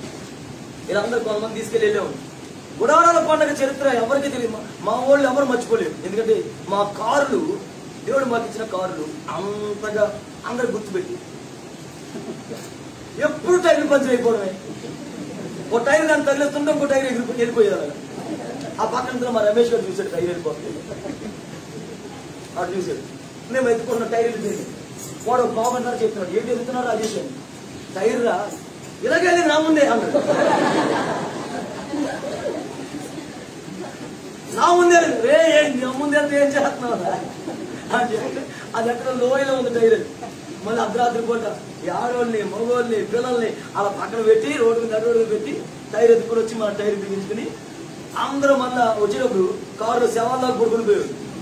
నేను ఒక్కనే కొత్త బాటలు ఎట్టుకుని కారు తోలుకుంటూ నాదే భారం, మరి వీళ్ళందరూ 10 మంది భారం. రాత్రి అంతా తోలుకుని వచ్చి మళ్ళీ అందరూ పడుకుని అక్కడి నుంచి లేచి వచ్చి మళ్ళీ పడుకుని శుభ్రంగా పొద్దున్న లేచి వచ్చి ప్రాంతంగా వచ్చేవారు. నేను మళ్ళీ వాకింగ్ చెప్పుకొని నిలబడేవాడు. గుడారాలు అంటే ఎవరు మర్చిపోరు. అనగా ఒక 10 ఏళ్ళు గుడారానికి వెళ్ళాం, 10 సంవత్సరాలు వెళ్ళాం వరుసగా. ప్రతి గురువారం రాత్రులు వెళ్ళిపోవాలంటే ఎన్ని బస్సులో, శనివారం రాత్రి దాకా ఉండాలంటే అన్నట్టుగా చేసేవాడు. చేస్తే తర్వాత 13వ సంవత్సరం 2013 సంవత్సరాలు 2013 గుడారాలకు ఒక్కరోజు వెళ్ళాం. నేను స్టీఫెన్ అందరూ నలుగురు అది ఒక్కరోజు వెళ్ళాను. వెళ్తే నాకు అక్కడ పాటలు పాడుతున్నారు దైవజనులు, మిగతా దైవజనులు, కానీ ఏసన్న గారు లేదు అక్కడ. అప్పటికి 12లో చనిపోయాడు. పాటలు పాడుతున్నారు. నాకున్న అలవాటు మైకిల్ దగ్గర నుండి కూర్చుని అలవాటు. బాబు కూర్చున్నాం. ఏ మాత్రం నా మనసులో ఎంత తృప్తి అనిపించట్లేదు, ఏదో కలిపి అస్సలు ఆ ప్రజెన్స్ నేను అనుభవించలేకపోయాను. 2013 వెళ్ళాను. అదే లాస్ట్ నేను వెళ్ళాను, ఇంకెళ్ళలేదు. వెళ్ళాలని కూడా ఆలోచించుకున్నాను. అదే వెళ్ళడం ఎందుకు అప్పుడు దాకా ఉన్న ప్రజెన్స్ లేదు. ఎందుకు లేదు? It's God. దైవజనుడు లేడు. ఏ దైవజనుడు అయితే పునాది వేసాడో ఆ దైవజనుడు అక్కడ లేడు. దైవజనుడు లేని చోట ఆ ప్రసన్నని అనుభవించలేకపోయాడు. నాతో వచ్చిన వాళ్ళు కూడా చేమకుట్టాడు కూడా అనిపించఉండదు. అందుకని వాళ్ళు మరలా వెళ్ళాలని కూడా అనుకోలేదు. వాళ్ళు లేకపోతే పాటికి ఒకసారి వెళ్దామనే ప్రసన్నని నా దగ్గర తెచ్చేవాడు. ఒకసారి వెళ్దామంటారు గుడారాలకి అని అన్నాడు అనే మాట కూడా వాళ్ళు అనలేదంటే ఆ ప్రదర్శన అనుభవించలేకపోయాం. అరుపులు ఉన్నాయి, కేకలు ఉన్నాయి, పెడబొబ్బలు ఉన్నాయి, కొత్త పాటలు ఉన్నాయి, జనాలు ఉన్నాయి. ప్రజెన్స్, దైవ సేవకుడి యొక్క ప్రజెన్స్. హల్లెలూయా. సోదరుడు చెప్పు హల్లెలూయా. హల్లెలూయా. అదే సంవత్సరం కొత్తగా ఇల్లుకి ఆ సంవత్సరం పండగలా కనిపించవచ్చు బహుశా. నాకు లేదు సన్నిధి, వాళ్ళకి సన్నిధి దొరికొండొచ్చు బహుశా. నేను కాదన్ను, వాళ్ళ గురించి కాదన్ను. కానీ ఆ ముందున్న సన్నిధిని అనుభవించిన నేను ఆ తర్వాత సన్నిధిని అనుభవించలేకపోవడానికి కారణం ఆ ప్రసన్నత మిస్ అయింది. ఎందుకు మిస్ అయిందనంటే అక్కడ ఏం లేదు, ఒక దైవజనుడి మీద అభిషేకం ఉంటది. ఒక దైవజనుడి నడిపింపులో, ఒక దైవజనుడి నీడలో, ఒక దైవజనుడి నాయకత్వంలో అక్కడ సమర్థ ఉంటది. ఆ దైవజనుడి దగ్గరికి మనం ఆ ప్రసన్నత అయ్యా నీవు లేవు, నీవు లేని రోజు నుంచి మేము ఆహారం తినలేదు, నువ్వు వచ్చావు మాకు ఆహారం పెట్టు. అదేందండి, నువ్వు వచ్చావు మరలా మాకు ఆహారం పెట్టు. అయి కనాన్లో యాకోబు ఉన్నాడా లేదా? చెప్పండి యాకోబు ఉన్నాడా లేదా? కనాన్లో ఇంకెంతమంది తమ్ముడు అన్నదమ్ములు లేనికి యోసేపుకి 11 మంది అన్నదమ్ములు, ఒక తమ్ముడు 10 మంది అన్నయ్యలు, 11 మంది అన్నదమ్ములు ఉన్నారు. యాకోబు ఉన్నాడు. కానీ కనాన్లో కరువు వచ్చింది. ఎవ్వరూ లేరు ఐగుప్తు దేశంలో. కనాను సంబంధించిన వాళ్ళు ఒకే ఒక్కడ యోసేపు ఉన్నాడు. సమృద్ధి ఆ ప్రాంతం అంతయు నాట్యం చేసింది. చావల గట్టిగా సమృద్ధి ఆ ప్రాంతం అంతయు అనుభవించబడింది. హల్లెలూయా. అది యోసేపులో ఉన్న గొప్పతనం. పిలుపుకు లోబడిన దైవ సేవకుని యొక్క గొప్పతనం. ఒక దేవుని అభిషేకం నిలిచి ఉన్న సేవకుని యొక్క గొప్పతనం. అది గమనించాడు పోతిఫర్, అది గమనించాడు ఫరో. ఓహో, ఈ రోజున ఈడి వల్ల ఆశీర్వాదం, ఈడి వల్లే సమృద్ధి, ఇతను వచ్చిన వల్ల ఇవన్నీ జరుగుతున్నాయి కనుక ఇతనికి అప్పగించుకుందామని ఆ దైవజనుడికి అప్పగించేసుకున్నారు వాళ్ళు. దైవజనుడికి అప్పగించుకుని ఒకటే మాట, ఈరోజు నువ్వేం చెప్తే మేము అదే చేస్తాం, నువ్వు చెప్పంది మేము చెయ్యం, నువ్వు చెప్పింది మాత్రం తప్పకుండా చేస్తాం, నువ్వు చెప్పినట్టుగానే వింటామని వాళ్ళు తమ ఆస్తిని, పోతిఫర్ అయితే తన ఇంటి అంతటి మీద యోసేపుకి అధికారం ఇచ్చాను, ఫరో అయితే దేశం అంతటి మీద అధికారం ఇచ్చాను. అప్పగించేసుకున్నారు, ఒక సేవకునికి అప్పగించుకున్నారు. అందుకని అన్ని చుట్టుపక్కల దేశాలన్నీ కరువుతో నాట్యమాడుతుంటే కేవలం ఐగుప్తు దేశం ఒక్కటే తొలతూగుతుంది ఐశ్వర్యంతో, సమృద్ధితో. దేవునికి స్తోత్రం కలుగును గాక. ఆహారంతో తొలతూగుతుంది. హల్లెలూయా. నా మాటల దోతుల్లో ఒక స్తోత్రం చెప్పను. హల్లెలూయా. ఈ రోజున మనకు ఇవ్వబడిన సేవకుని దూరం చేసుకోకూడదు, ఇవ్వబడిన సేవకునికి విముఖంగా ప్రవర్తించకూడదు. మనకి ఇవ్వబడిన సేవకుడు ఎవరైతే ఉన్నారో ఆ సేవకునికి అప్పగించుకోవడం, ఆ సేవకునికి లోబడడం, ఆ సేవకునికి ప్రతి విషయం చెప్పడం, ఆ సేవకుని తలగా నిలబెట్టడం, ఆ సేవకునికి అడుగు జాడలో నడవడం, నడిపింపుకు లోబడ్డమే మనం చేయవలసిన పని, సమృద్ధి పొందవలసిన పని. దేవునికి స్తోత్రం కలుగును గాక. కొంతమందికి అది లేదు, అప్పగించుకోలేరు. మాకు తెలియదా, మేము వీళ్ళకంటే ముందు నుంచి మేము దేవుళ్ళు లేవా, ఎప్పటి నుంచో మేము సేవలో లేవా, లేకపోతే ఎప్పటి నుంచో వాక్యంలో ఎదగలేదా అని అనుకునేవారు తప్ప, దైవ సేవకుడికి ఏ సేవకుల్లో ఆశీర్వాదం గుర్తెరిగి ఆయనకి అప్పగించేసుకోవాలి. జీవితకాలం అప్పగించేసుకోవాలి ఆయనకి. Praise the Lord. హుషారుగా చేతితో ఒక స్తోత్రం చెప్దాం, హల్లెలూయా. కొంచెం గట్టిగా చెప్దాం, హల్లెలూయా. అప్పగించుకుంటే సమృద్ధి అనుగ్రహించబడద్ది. యోసేపు అనబడిన సేవకుడిని అమ్ముకోకండి, సేవకుడిని అట్టి పెట్టుకోండి మీ దగ్గర. సేవకుల్ని వెళ్ళిపోయేటట్లుగా చేయకండి. సేవకులు మా మధ్యలో ఉండాలని ఆలోచించుకోండి. సేవకుడు ఉన్న చోట సమృద్ధి ఉంటుంది. ఎలీషా వచ్చిన తర్వాత మళ్ళా కొండ పెట్టారు, భోజనం వండారు. ఎలీషా లేనంత వరకు వాళ్ళ ఆకలితో అల్లాడారు. సేవకుల్లో అభిషేకం ఉంది. దేవునికి స్తోత్రం కలుగును గాక. దేవునికి ఒక మంచి స్తోత్రం చెబుదామా? హల్లెలూయా. ఒక చిన్న ఉదాహరణ చెప్పేసి ముగించేస్తాను. ఇంకా ఉన్నాయి, చాలా ఉన్నాయి. ప్రభు చిత్తమైతే వచ్చే వారం చెప్తాను, లేదా కొత్త టాపిక్ చెప్తాను. ఓకేనా? ఏదైనా మీకు మంచిదే. దేవునికి ఒక స్తోత్రం చెప్పాలి గట్టిగా. భయంకరంగా చుట్టూ కరువుతో ఉన్నారండి, అందరూ కరువుతో అలమటిస్తున్నారు. సారేపతు విధవరాలు కూడా ఆ రోజు కూడా కుమారుడు తాను తిని చచ్చిపోదాం అనుకున్నారు. అంతా రొట్టె వేసుకుని తిని చచ్చిపోదాం అనుకున్నారు. దేవుడు తిన్నాక ఎవరిని పంపించాడు? ఇప్పుడు దైవ సేవకుని ఏలియాని పంపించాడు. ఏలియా ఇంట్లోకి వెళ్ళాడు. రొట్టేసి పెట్టమ్మా నాకు అన్నాడు. నీళ్ళు ఇచ్చింది, నీళ్ళతో పాటు రొట్టేసి పెట్టమ్మా అన్నాడు. రొట్టె తిన్నాడు. తిన్న తర్వాత ఇంకో రొట్టె తీసుకుని రా అన్నాడు. ఈవిడ బాధపడుతూ కుమిలిపోతూ, ఇంక ఏమున్నాయి రొట్టెలు ఉంటే పెట్టకపోయినా ఉంటానా, కరువుతో అల్లాడిపోతున్నాను, ఇబ్బందితో అల్లాడిపోతున్నాను. దైవసేవకుడు ఆకులు నాకేవాడు ఇంటికి, మూతులు నాకేవాడు వచ్చినట్టుగా అయింది నా పరిస్థితి అనుకుని లోపల డైలాగులు వేసుకుని వెళ్తుంది లోపలికి. వెళ్ళి చూసేటప్పటికి కొండ నిండా, తొట్టి నిండా పిండి ఉంది, బుడ్డి నిండా నూనె ఉంది. ఎవరిని బట్టి? ఆయన రాకపోతే కరువే. ఎలీషా వచ్చి అక్కడ కరువు తీరింది. ఏలియా అలా వచ్చాడు. ఏలియాకి అప్పగించుకుంది. ఒక్క రొట్టెనే తెచ్చి ఆయనకి పెట్టింది. మేము తినకపోయినా పర్లేదు అనుకుంది. అంతే. ఏలియా ఉన్నంత వరకు సారేపతు విధవరాలు ఇంట్లో, ఏలియా ఉన్నంత కాలం సారేపతు విధవరాలు కరువు లేకుండా సమృద్ధితో నింపబడిపోయింది. అంటే ఇప్పుడు దీన్ని బట్టి మూడోది ఏంటి? మూడోది ఎవరి కాలంలో? ఇది యాకోబు కాలంలో. యాకోబు కాలంలో వచ్చిన ఈ కరువు ఎందుకు వచ్చింది తెలుసా? దైవ సేవకుడిని అమ్మి వేయడం వల్ల, దైవ సేవకుడికి దూరంగా ఉండడం వల్ల కరువు. దైవ సేవకుడు మన దగ్గర లేకపోతే మన కరువు, దైవ సేవకుడికి అప్పగించుకోకపోతే మన కరువు, దైవ సేవకుడు నడిపింపులు ఉండకపోతే మన కరువు. ఆ కరువు లేకుండా ఉండాలంటే దైవ సేవకుడు మన మధ్యలో ఉండాలి, మనకు సమీపంగా ఉండాలి. అప్పుడు సమృద్ధిని అనుభవించగలుగుతాం. దేవునికి స్తోత్రం కలుగును గాక. గట్టిగా చెప్తాం హల్లెలూయా. నేను చెప్పిన పాఠం ఒకసారి అడుగుతాను, చెప్పండి. న్యాయాధిపతుల దినాల్లో కరువు వచ్చింది. ఎందుకు? ఏ క్రమం లేదు. రాజు లేడు అంటే క్రమం లేదు. క్రమం లేని చోట కరువు ఉంటుంది. దావీదు కాలంలో కరువు వచ్చింది. ఎందుకు? నిబంధన మీరిన చోట కరువు ఉంటుంది. నిబంధన సరి చేసుకున్న చోట సమృద్ధి ఉంటుంది. యాకోబు కాలంలో కరువు వచ్చింది. ఎందుకు? దైవజనుడు అమ్మి వేసిన, దైవజనుడు లేని చోట కరువు ఉంటుంది. దైవజనుడికి అప్పగించుకున్న చోట సమృద్ధి ఉంటుంది. ఈ రోజున నీ దైవజనుడి మాట, ఆయన చిన్నోడైనా పెద్దోడైనా, నిన్ను గద్దించినప్పుడు, నిన్ను హెచ్చరించినప్పుడు, నిన్ను నిందించినప్పుడు, లేకపోతే నీ మీద కోపపడినప్పుడు లోబడి అప్పగించుకోవాలి తప్ప తిరుగుబాటుగా ఒక్క మాట కూడా పలకూడదు. అది నీకు సమృద్ధిని ఇస్తుంది. Praise the Lord. హల్లెలూయా. 4వ పాయింట్ ఇంకోటి ఉంది, కానీ ఇప్పుడు చెప్పను. ఎందుకంటే ఇప్పుడే రెండో పాయింటే చల్లార్చాను, తగ్గించాను, బాగా రేట్ చేయలేదు.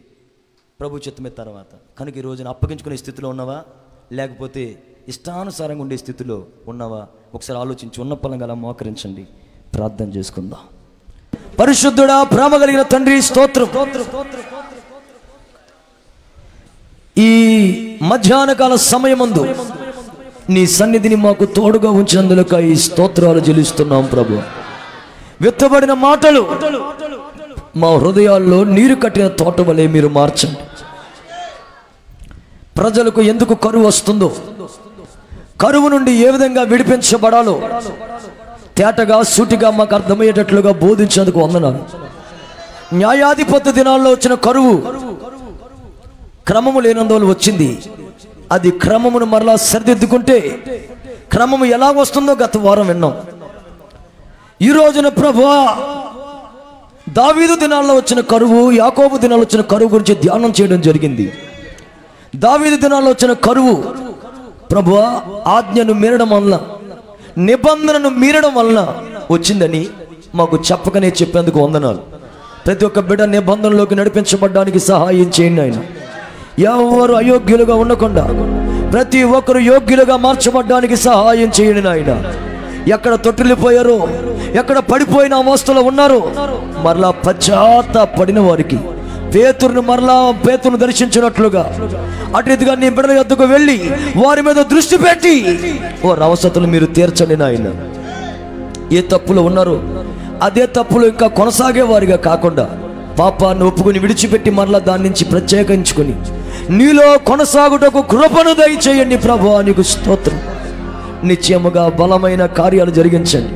ఇంకా ఎవరైతే నిబంధనలోకి ఇంకా రాలేదో, యేసు రక్తం చేత కడగబడలేదో, బాప్తిస్మము తీసుకోలేదో వారందరికీ బాప్తిస్మము తీసుకుని ప్రభు నిబంధనలోనికి వచ్చి కరువు నుండి ఆశీర్వాదములోనికి నడిపించబడడానికి సహాయం చేయండి. అలాగునే నా తండ్రి, ఈ రాత్రి ప్రభు మధ్యాహ్న వేళలో ప్రభువా నీ బిడలు యోసేపును గుర్తించడానికి దైవ సేవకుడు సమక్షంలో నిలబడి ఆ సేవకునికి అప్పగించుకునే వాళ్ళగా నీ బిడ్డను తీర్చిదిద్దండి. అటు ఇటు పరుగులు ఎత్తకుండా నిబంధనలో స్థిరపడాలి ప్రభు. అటు ఇటు పరుగులు ఎత్తకుండా ప్రభు స్థిర బుద్ధిని అనుగ్రహించండి నాయన. ఆత్మలో లోతులోకి నడిపించండి నాయన. పోతీఫరు అప్పగించుకున్నప్పుడు అతని ఇల్లు ఆశీర్వదించబడింది ప్రభు. ఫరో అప్పగించుకున్నప్పుడు దేశము సుభిక్షంగా మార్చబడింది. నీ బిడ్డలు కూడా అప్పగించుకున్న వారుగా బిడ్డలందరినీ తీర్చిదిద్దండి ప్రభు. నీకు స్తోత్రాలు. ఈ రోజు మొదలుకొని బిడ్డల జీవితంలో ఉన్న ప్రతి శాపము, ప్రతి కరువు, ప్రతి ఇబ్బంది, ప్రతి విధమైన ఆటంకాలు యేసు నామములో తొలగును గాక. ఇప్పుడే తొలగిపో. ఆరోగ్యాలు ఇవ్వండి ప్రభువా. సమృద్ధిని అనుగ్రహించండి ఆయన. కొరతంతా తీర్చండి. యేసు నామములో నిత్యముగా నూతనమైన కృపలతో నింపండి. కన్నీరంతా నాట్యంగా మార్చండి. ఈ నెలలో ఏదైతే తలపెడుతున్నారో ప్రతి తలపెడుతున్న పనుల్లో జయాన్ని దయచేయండి. చదువుతున్న బిడ్డలకు తోడుగా ఉండి జ్ఞానమును అనుగ్రహించండి. ఇంకను ప్రార్థనలో భక్తులు వెనకబడిన వాళ్ళని ఇంకా భక్తిలో శ్రద్ధ కలిగిన వాళ్ళగా మార్చండి ప్రభువా. ఎవరైతే పుట్టుడు దుఃఖంతో అనారోగ్యంతో వచ్చారో ఇప్పుడే వారి మీదకి నీ గాయపనస్తాను చాపండి నాయన. మీరు పొందిన దెబ్బలో ఉన్న స్వస్థత ఒక్కొక్కరి మీదకి విడుదలగునుగాక, ఒక్కొక్కరి మీదకి విడుదలగునుగాక. మీ గాయాల్లో ఉన్న స్వస్థత ఒక ప్రవాహం వలె వారిని తాకి స్వస్థపరుచునుగాక.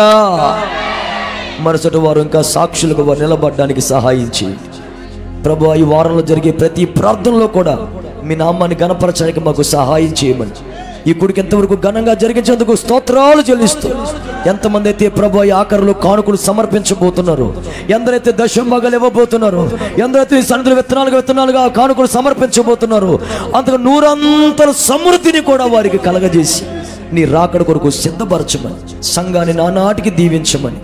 ఇదేనా ఎవరైతే అనారోగ్యంగా రాలేకపోయారో వారిని దయచేసి క్షమించి మరుసటి వారు నీ సందులోకి వారు వచ్చినట్లుగా కృపా ద్వారాలు తెరిచి నడిపించమని యేసు పరిశుద్ధ నామాన ప్రార్థిస్తూ ఈ కొడుకు ఎంతటితో ముగిస్తున్నాము. నా పరమ తండ్రి, మన ప్రభు అయిన యేసు క్రీస్తు కృప, తండ్రి అయిన దేవుని ప్రేమ, పరిశుద్ధాత్మ దేవుని అన్యోన్య సహవాసం మనందరికీ సకల పరిశుద్ధులకు తోడై నడిపించునుగాక. గట్టిగా చేద్దామే.